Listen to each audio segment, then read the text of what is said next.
Jim, do you feel that second half performance merited all 3 points rather than the one we've come away with? Well, I think being at that late stage of the game and leading, and not to be able to hold on and take a memorable win here at Ibrox is obviously extremely disappointing for the group. But I have to say, over the whole 90 minutes, a draw is probably a fair outcome. The first half, Rangers were better than us in every department.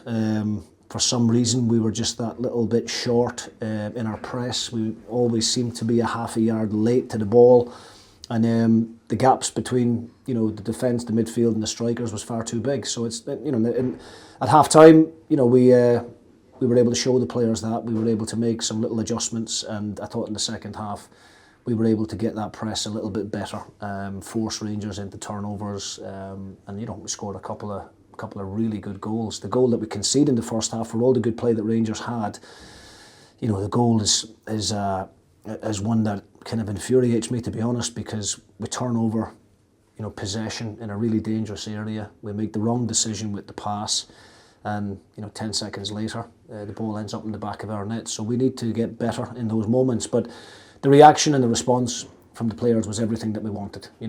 There's a real test of character here today. This game can get away from you, or you can come out fighting in the second half and show a bit of character and a bit of spirit, and I thought we did that. I thought the substitutions, again, really important. I think it shows you the significance of the whole squad, and we've obviously worked hard in the summer to build a really competitive group, and the unfortunate thing is this season we haven't had everybody available to us. We're starting to get healthier now as a group, which is pleasing. We're starting to get bodies back, and you can see the impact that those players coming off the bench make today. Trapanovsky scores a fantastic individual goal. We know he's capable of that, and Sibbald, it's an incredible finish from Craig Sibbald. 25-30 yards out in the top bin, and we had a couple of other half chances late on, even at 2-2. Pan Kamara's disappointed, but look, for how bad we were in the first half, I think a point is probably the right result. It's a great position to be in as a manager as well, having that squad depth at your disposal. Well, that's what you want as a manager. That's something I think that's probably we've been a little bit unfortunate with the amount of injuries that we had in the early part of the campaign, and when we were having to deal with so many games in a short period of time and not being able to freshen things up.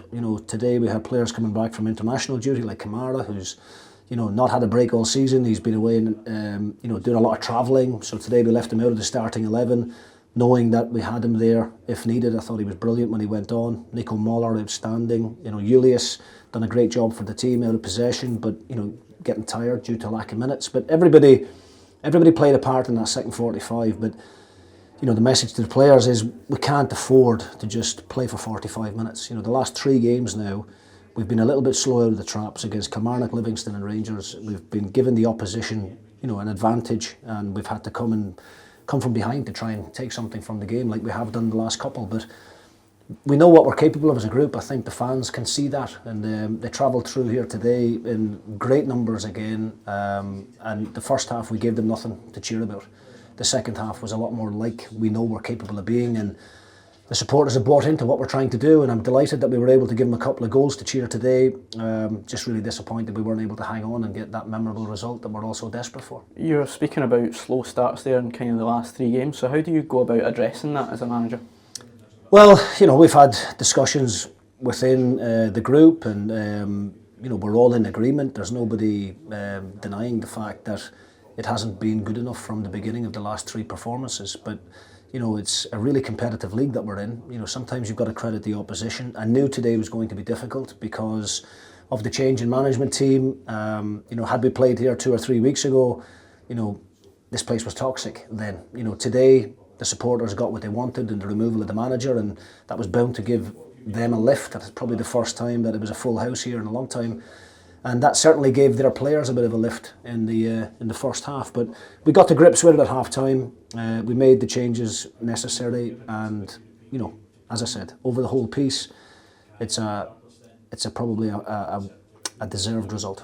Another good point on the board, obviously. But do you feel the next challenge for the group is managing to hold on to a lead? Yeah, I mean, look, we we don't shy away from the fact that we've been in leading positions numerous times this season and not been able to hold on, and that's something that this group needs to get better at, myself included. I think we're probably one of the youngest teams, the youngest squads in the league, and I think there's maybe a little bit of inexperience and naivety at times because we've been leading at home to Rapid Vienna. We were 2-1 up against Hearts, 3-1 up against Hibs at Easter Road, 2-1 up here today. We've left a lot of points out there, and the league table could look a whole lot different had we been able to manage those situations better. But young players sometimes make mistakes. The important thing for me as a manager is to identify those mistakes, show them to the players, and hopefully over the piece and over the course of the season we'll learn from it. Just finally, it's obviously a positive result today. Do you feel that will give everyone a spring in their step heading into that St Mirren game next week back at home as well? Yeah, definitely. Something we have learned over the last few weeks is the different challenges that each team is going to bring. We know what St Mirren are all about. Really physical, strong team, aggressive. Very tall team as well. So we may need to make changes. From the starting 11 today. Today we came here with a more technical starting 11, guys like Sibbald and Eskison, and trying to get them on the ball. Next weekend it might be a different outlook to the team because of the opposition, and that's something that we need to get better at as well. Players don't always get left out of the team due to performance. Sometimes they do, but sometimes it's tactical, and next week is a completely different challenge. A real physical battle, and one that we have to be prepared for.